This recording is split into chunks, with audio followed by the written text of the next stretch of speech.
On my first viewing of The Force Awakens, like everyone else, I thought it was highly derivative and Rey was a two-dimensional Marisue who didn't have to work for or earn anything. I was left with so many questions I decided to rewatch the movie, and I did several times. This was when the questions began to form. What if Rey was actually a Sith? The first clue really came from an interview given by actress Daisy Ridley when she said point blank, Rey was not a Marisue. I don't buy the Marisue thing anyway. I find the term sexist. If Rey isn't a Marisue, then what is she? At first I chalked it up to just bad writing. Kathleen Kennedy's all-female writing staff couldn't help but pen the ultimate Marisue. But then I considered the size of the production and the franchise itself. Would a studio this big, with this many studio heads, really just let JJ Abrams make such a colossal mess, if not in service of a greater picture? But what if the newest trilogy followed a female Sith becoming a Sith Master, the way the prequels did with the evolution of Anakin Skywalker into Darth Vader? However, the strongest case to argue that Rey is a Sith Double agent would come from JJ Abrams himself. JJ created and produced a show that premiered in 2001 called Alias, a show in which Jennifer Garner played Sydney Briscoe, a double agent spy who worked for both an evil organization of assassins trying to take over the world and the CIA. Her father also worked for the same organization. A large part of Sydney's cover was disguise and the ability to play a damsel in distress, so her opponents would underestimate her level of skill. Here, I will provide evidence that Rey is indeed a Sith double agent working under the guidance of a Sith Lord, and her only goal is to find Luke Skywalker. Every person she encounters is just there to help her reach that goal. There are several subtle clues throughout both movies. For example, Rey's clothes start out white, but get darker and darker through the movie. As we all know from prior movies, the dark side, or Sith, wear predominantly black, and the Jedi wear predominantly white. Also, Rey has sudden and jarring personality changes where in normal situations, she seems like a wide-eyed innocent. But then in combat situations, her demeanor and facial expressions completely change and become completely aggressive. These changes happen suddenly, as if Rey had been mentally programmed to react when triggered. A clue to this comes early on in The Force Awakens title crawl. It says that the First Order has risen from the ashes of the Empire and won't rest until Luke Skywalker has been destroyed, proving that the Empire still has interest in Luke Skywalker. What better way to find Luke and earn his trust than pose as someone needing Jedi training? A situation Luke will always be tempted into, regardless of the risk that there is a fact the pupil will turn to the dark side. When the First Order arrives, the map is hidden in BB-8, and he is sent off and a battle ensues. During the battle, two things happen. First, a stormtrooper smears blood on Finn's helmet. And second, Finn has an immediate and strange reaction, which is even punctuated with a jarring edit. Instead of trying to medic the downed stormtrooper or kill whoever just shot his friend, he suddenly and inexplicably bails out. This is so strange, even Kylo Ren notices. The bloody handprint was left on Finn's helmet as a mark for Rey, as she will need him later for her plans to work. Finn continues having a major change of heart out of the blue, and by the time he is on the ship he is having a meltdown. Phasma sees Finn's outburst and addresses him about it. He realizes he is overreacting and puts his helmet back on, which at that point we immediately cut to Rey in a helmet. This is subconscious foreshadowing, showing Rey's force manipulation over Finn, and this sudden change of heart has been caused by Rey's force manipulation of his mind, because again, she needs him. Now let's discuss Rey's introduction and the imagery used. We see her for the first time in the remains of an Imperial destroyer, and as she leaves, we see two TIE fighters in the background. This is a subtle clue to her dark side origin. Rey is living in an old shack. This is not Rey's home, or even her identity. She was planted here and is merely assuming the identity of a girl named Rey that was abandoned here by her parents, and most likely, they have all died. Again, we see Rey, now eating her meal at the foot of an AT-AT. She is relaxed and comfortable around Empire machinery. Here, two strange things happen at once. Rey has an immediate reaction to hearing BB-8. it seems almost impossible she would be able to hear him while wearing a helmet and at that distance. His voice almost seems to be coming from inside her head. It's also a very strange coincidence that somehow she happens to be on the same giant sand planet BB-8 ends up on, but also manages to be in close enough proximity to easily find him. It's almost as if she knew he would be there at that exact location, but maybe this isn't a coincidence at all. Maybe she was using the Force to locate the droid. The second strange thing is when Rey approaches the scavenger that had just claimed BB-8. She says a couple of words and threatens him with a knife. And at this point, the scavenger just shrugs and leaves with no resistance. Kind of odd considering that they live on a planet of scavengers where you eat according to what you recycle. Here we get another big clue. Rey immediately takes to questioning BB-8 and we learn that she speaks droid. She asks where he came from. The droid says that's classified. Rey responds by saying, "Me too, big secret." She then plays a head game with the droid by pretending to send him on his way, but also warns him about a danger around every turn. Then, she lets him tag along, keeping the droid and the map close by. Rey goes to sell scrap and is offered 60 portions for BB-8 after being lowballed for her other recycling. At this point, Rey realizes that the First Order knows she has BB-8 and her location. On a side note, who's buying all this old Empire machinery? Presumably, the First Order. Rey needs off the planet fast. She uses the Force to make Finn rescue Poe, the pilot. When Poe asks him why he's defecting, he looks off blankly before saying, "It's the right thing to do," words put into his mouth by Rey. But Poe sees through the deception and says, "You need a pilot." During the rescue, Finn has no idea how to fire the TIE fighter cannons, yet Finn is shooting and targeting like an expert. Finn is so shocked by his own performance he doesn't believe it himself. This is especially strange considering Finn's a stormtrooper and stormtroopers have notoriously bad aim. But this is possible because Rey is using the Force to guide his shots remotely. Very similar to how Luke was guided by the ghost of Obi-Wan and used the Force to guide his shot to destroy the Death Star. Use the Force, Luke. Let go. Luke, trust me.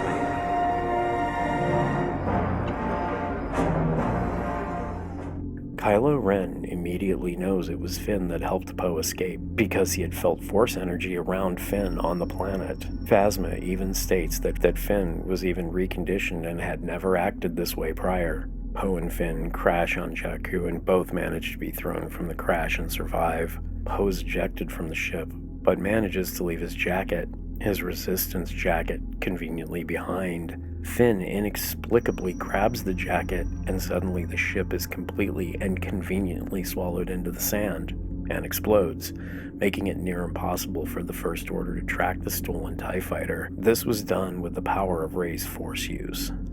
Rey uses the Force to lead Finn directly to her, as the odds of their paths crossing or even picking the right direction to walk are astronomical. Finn manages to crash on a planet and somehow walk to a market at the exact time and day Rey was there. Finn sees Rey as she makes quick work of some guys trying to get BB-8. When Finn sees Rey, he has recognition on his face. Rey easily catches Finn because BB-8 recognizes Poe's jacket. Finn explains that Poe didn't make it. Rey doesn't seem too bothered as Poe served his purpose, getting Finn to the planet. During the exchange with Finn, Rey plants the idea in his head that he's with the Resistance, and somehow knows that BB-8 needs to get to the Resistance, when earlier, all that was said was his location was classified. Rey even smirks at Finn's reaction. When Finn tells Rey about the map to Luke Skywalker, she not only stares off wide-eyed, but immediately changes the subject to Luke, saying she thought he was a myth. First Order shows up and Finn grabs Rey's hand and they quickly exit. Here, Rey gets very angry about him holding her hand. I know how to run without you holding my hand! Most normal people wouldn't be worried about this during a life and death struggle, but Rey is very high-ranking in the Order of the Sith and is almost like royalty, thus being touched by a mere foot soldier is almost an insult. Also, if he should happen to be force sensitive, the touch could possibly reveal her. Later, when Rey helps Finn up, she makes it a point not to touch his skin. Suddenly, Rey admits to being a pilot out of the blue, and they get into the Millennium Falcon, which conveniently is parked and unlocked. Rey tells Finn exactly where things in the ship are. She even says it hasn't flown in years and that she's never flown it. Yet somehow she knows where everything is and exactly what it does. Finn and Rey are both saying the exact same thing at the exact same time, showing her mental control over him. In spite of the Falcon not having flown in years, luckily enough it had a charged battery and a full gas tank, almost as if someone had been secretly getting it ready to fly. Rey flies the Falcon like an expert, and Finn can again shoot the guns like a pro. Since Rey is a pilot and had at least 2 ships for her to leave the planet, why wait till that exact moment to leave unless she needed Finn to pose as a resistance fighter? Rey uses her Sith powers and training to fly a ship she's never flown through courses she's never flown and execute a maneuver more precise than any we've seen Han Solo ever make. And he's a far more experienced pilot with a detailed knowledge and understanding of the Millennium Falcon. A young Anakin Skywalker was also a very gifted pilot, seeming to just have the skill. Immediately after, Finn is as surprised as we are, and he asks her about it, and she says something very telling, "I don't know," which seems to be a lie, as all we see from Rey are examples of high superior skill. Rey talks over Finn in an obvious attempt to confuse and disarm him. Finn moves in to say something that seems to be very serious, most likely to tell Rey he's not resistance. At this exact moment, a steam pipe blows on the ship, distracting him. Rey doesn't react to the sound of the steam, but rather turns at the exact moment the pipe explodes. A convenient distraction from words that would have put BB-8 on guard and ruined her plan. Immediately, Rey says, "Help me with this," as she runs over to the smoking grill.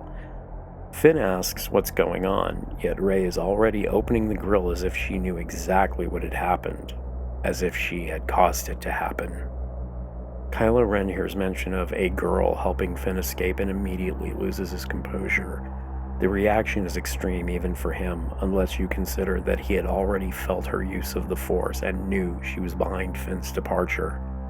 Using several common interrogation techniques, including putting stress on a witness and an ally that wants to help them out of a hard situation, Rey uses the ship malfunction, avoiding the First Order and Finn to get the classified Resistance base location from BB-8.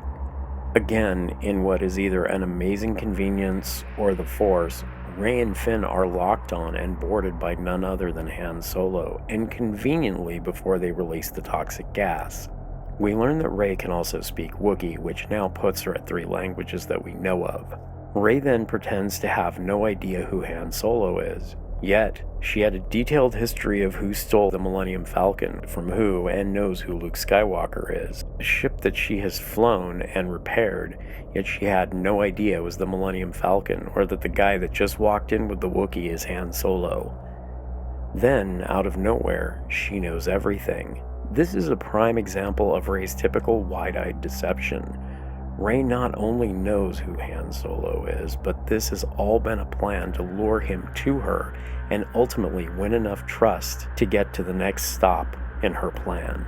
Han's smuggling problems get in the way of Rey's plan, so she enacts damage control by accidentally unleashing the Raptor creatures, by pulling the wrong fuses on a ship she knows inside and out. Once the coast has been cleared and Rey obviously knows she can manipulate the creatures, they come out of hiding and Finn is grabbed by the monster. Yet unlike everyone else, the monster doesn't kill and eat him immediately, but for some reason just carries him off, most likely due to the fact that Rey may still need Finn. She uses the Force to make the Raptor retreat. She holds her hand over the monitor as if manipulating the path of the creature until ultimately she uses the hatch to sever the monster's limbs and free Finn. Snoke says there has been an awakening and Kylo confirms he has felt it. This is because Rey had to use so much Force energy, there was no way to hide it. Rey continues to show she knows as much about the ship as Han does, until she lets it slip she actually knows more about the ship and electronics than even Han does, a man who piloted this ship at least half of his life. Rey introduces Finn by saying Finn is in the Resistance, and herself as, I'm just a scavenger. It's here in the presence of Han Solo that BB-8 immediately shows everyone, including Rey, the map to Luke. Han notices the map is partial, and Rey immediately memorizes it. Here, we learn the true reason for Rey's mission. After Finn asks, why did Luke leave?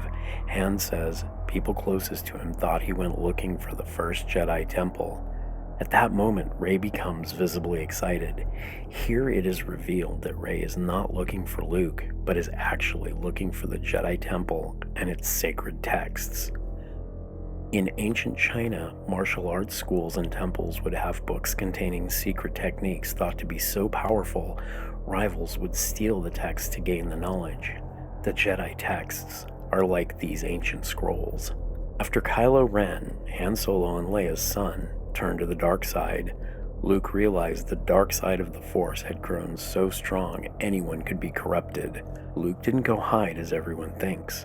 He went to guard the sacred Jedi texts at the temple as the last line of defense against the Sith. After Han sees the map, he discusses Luke's fate and tells Rey the Force, the Jedi, and the dark side are real. He then immediately changes his mind and agrees to help Rey. Han gives Rey a gun, and we're told she doesn't know how to use it. This will be important later. Rey asks Maz, what fight? This isn't a real question. This is to see what the alien knows. When Maz says, I've seen evil take many forms, we are shown Rey, and her expression reads intense, like she's wondering if she's about to be found out and will have to take on the whole place. When she talks about the First Order, we are shown Finn, who has just fled the First Order, suggesting that these edits were intentional. Rey knows using Force powers in front of Maz would be risky. With Rey no longer using mental manipulation on Finn, he leaves.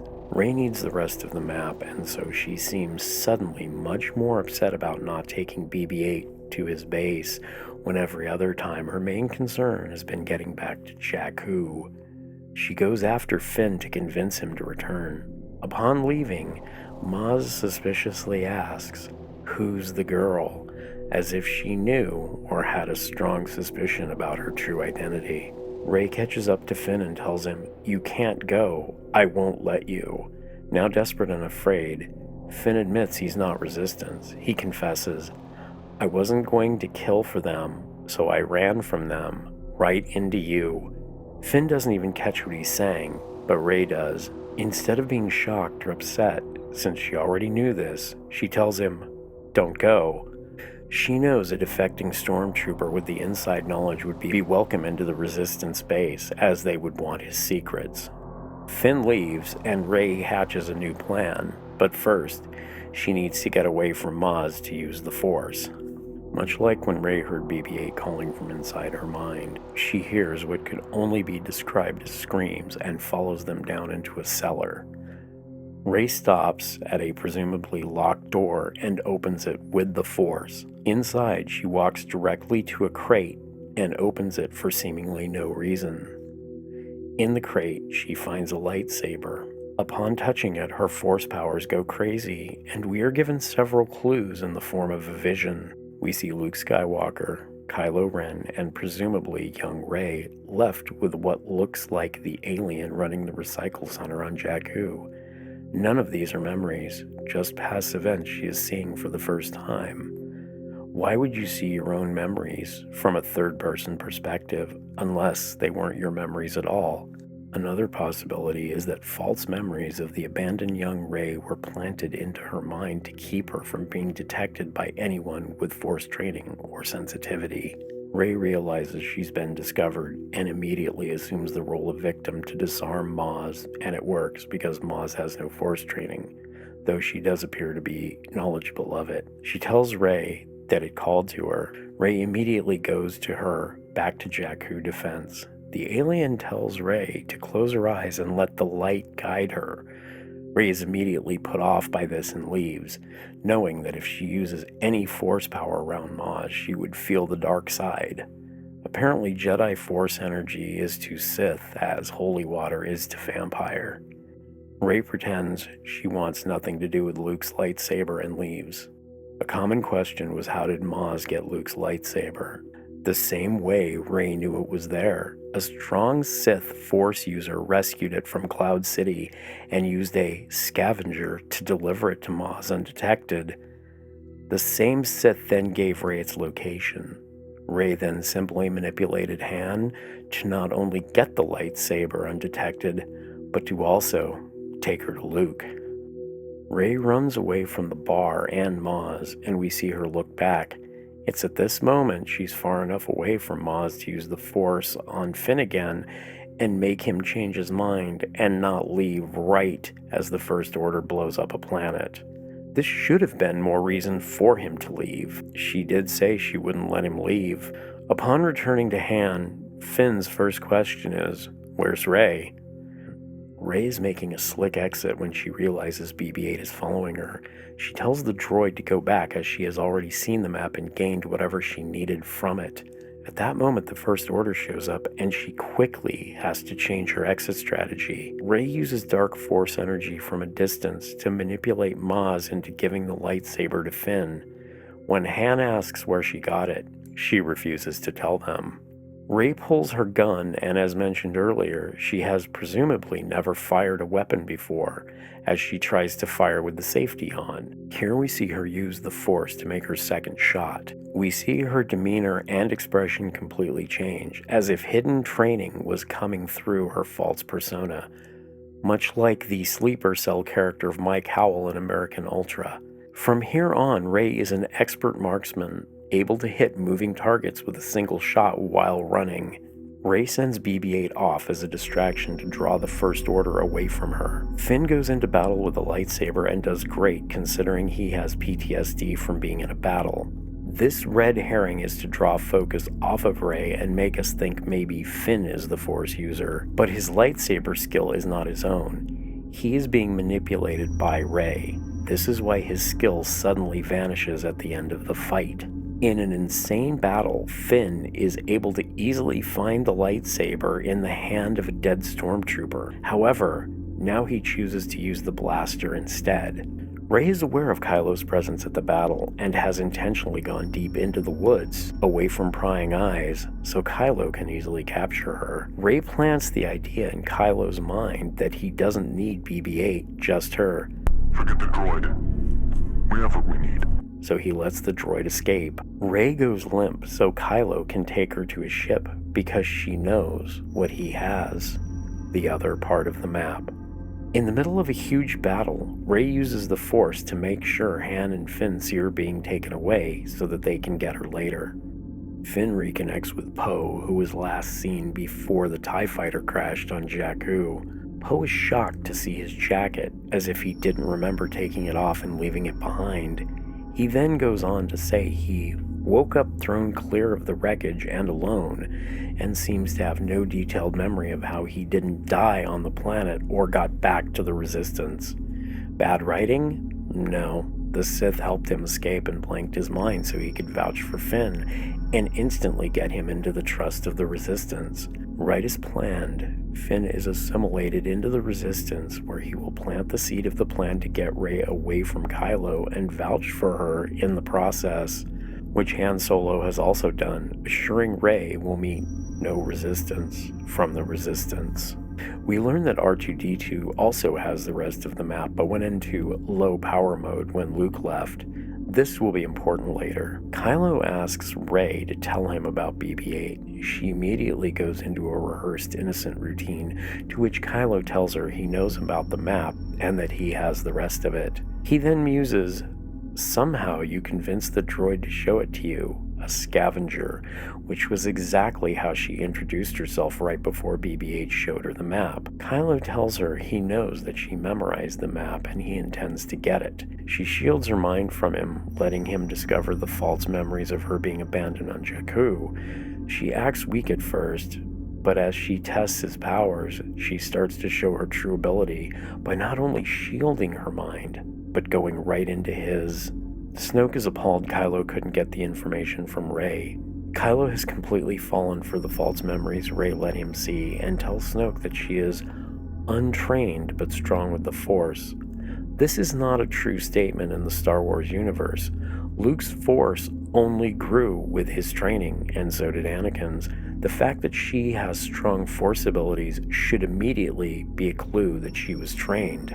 Not wanting to face Snoke or get blown up when the Resistance attacked Starkiller, Rey sets herself free by using a trick we saw Obi Kenobi, a trained and seasoned Jedi Knight, use in Star Wars. If she has no training, how would she even know this was something she could do? Once she has control over the stormtrooper's mind, she is able to manipulate him further without eye contact. While separated from Rey, Finn can't stop talking about her. Odd behavior considering earlier he was ready to leave the planet and her without a second thought. While hiding on Starkiller, Rey seems to have a detailed knowledge of it and is able to easily avoid stormtroopers and security cameras if they have them. She accesses a door she shouldn't know is there unless she had been on a Death Star prior or was being sent an escape plan mentally. While planning an attack, somehow Han spots Rey in the distance, in the dark, in something the size of a planet. Much like earlier when Han spotted her in very similar conditions during the battle. It's as if she mentally had guided Han directly to her. Han and Finn do nothing and effortlessly meet up with Rey. Here, in front of Han and Chewie, she turns on the charm and hugs Finn. Unlike earlier when he saved her life and she was offended at his touch. Finn asks how she escaped, and like every other time a Force-assisted escape is made, she avoids the answer. C-3PO says, "It would take a miracle to save us now," stating exactly how bad the odds are. With no effort, Rey and Finn enter the Starkiller. She opens a door and is able to pull something out, and effortlessly the door opens. It's so unbelievable, even Han comments, "Girl knows her stuff." Again, this is either terrible, lazy writing, or it shows Rey has an intimate and detailed knowledge of the Starkiller base. Han confronts Kylo. He obviously feels his son is not completely lost. Kylo tells Han that his son is dead. Han says that's just what Snoke wants him to believe, confirming the mental manipulation through the Force. Kylo drops his helmet and gives Han the lightsaber. At the exact moment, Rey and Finn, who have been watching all of this unfold, see the sky go dark and know the Starkiller is about to fire.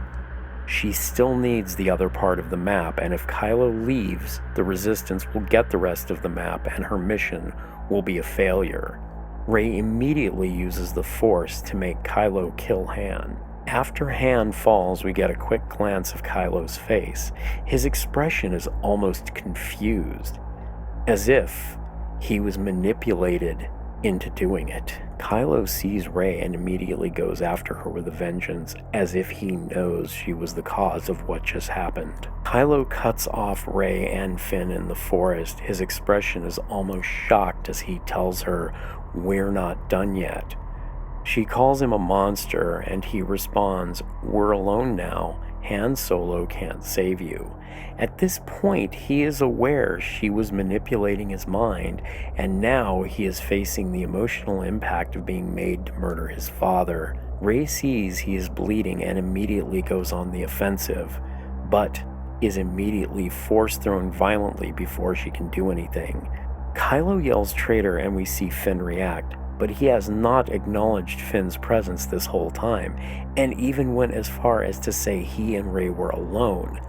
Kylo isn't yelling traitor at Finn, but at Rey. He now understands she serves the dark side like he does, but she is using her powers against other servants of the dark side, thus making Rey the traitor. Again, Rey uses the Force to mind control Finn into picking up the lightsaber and defending her while she is too weak to fight. Through Rey's mental manipulation, Finn, a complete lightsaber novice, is able to match skill with someone who is both highly trained and experienced. Kylo gets Finn out of the way and goes to force pull the lightsaber to him, only to have it careen past him to Rey, who force catches it away from Kylo. We have now seen Rey, someone who a week ago didn't even know what the Force was, undeniably be Force sensitive, use the Jedi mind trick better than Obi-Wan, and use Force pull better than Luke did in the Wampa's cave. Why would we not believe that any of her other amazing abilities aren't due to at least, in part, use of the Force? If Rey isn't a by-the-numbers Marisue, then she has had secret Force training. Rey has dropped the wide-eyed routine and is completely the aggressor in this entire fight. She needs to end this and get off Starkiller before it explodes. Rey, who is supposedly using a lightsaber for the first time, easily holds her own with Kylo. Rey again pretends to be weak, backing away and luring the emotionally conflicted Kylo to a position where she will have the advantage. Kylo gets the upper hand and has Rey on a cliff. Instead of killing her, he instead offers to teach her. She is shocked by this and can only say, "Force," and as if it's her sleeper cell trigger word, her demeanor and expression completely change, and she becomes the complete aggressor and dominates the fight, easily defeats Kylo, leader of the Knights of Ren, someone who is not only highly trained in combat, but is a Force user. Like Yoda, can use the Force during combat to enhance attacks and defenses. Yet we are to believe Rey just has moxie and got lucky? Maybe if she was a Marisue, but since we know she's not, she must be a Sith. She then uses the Force to split the ground, much like the Force energy we will see her use in the next movie to lift an entire mountainside. This is not only a show of force and to keep Ren from following her, but to trap him on the Starkiller so the explosion can finish him off. Rey goes to Finn and immediately goes back to the wide-eyed innocent routine. Rey uses her powers to keep him alive long enough to keep serving her, and just in time for the Falcon to show up. Rey gets back to the Resistance and is approached by Leia. She knows Leia is Force sensitive and knows she felt Han die. Rey wonders if she suspects her at all in his death, but Leia has been fooled. Without warning, R2-D2 comes back to life and has the rest of the map. Rey not only speaks droid, but would be the only one with thorough enough knowledge of droids and electronics to get R2-D2 started again. And now, with BB-8's part of the map, they have the entire map to Luke and the secret Jedi Temple. Kind of an odd coincidence, R2-D2 wakes up and offers up the map after all these years, conveniently right after Rey arrives at the base. Rey is immediately on her way to Luke and the temple, which again is strange because all she has been saying is that she wanted to go back to Jakku. She tells Finn she believes she'll see him again, kisses him right where the bloody handprint was, and leaves. Rey is now dressed in a darker color. As she leaves, Leia says, "May the Force be with you," to which Rey just smiles knowingly. BB-8 point blank asks her if she's a Force user, and she quietly nods yes. She gets into the ship, abandons Jakku for good, and sets off to see Luke, the man she has never met. This would all be very strange if it hadn't been Rey's plan since we initially met her. Don't forget to like, comment, subscribe, and share. Click the bell for notifications. Part 2 will be coming shortly. And remember, stay awake, stay alert. We are the new counterculture.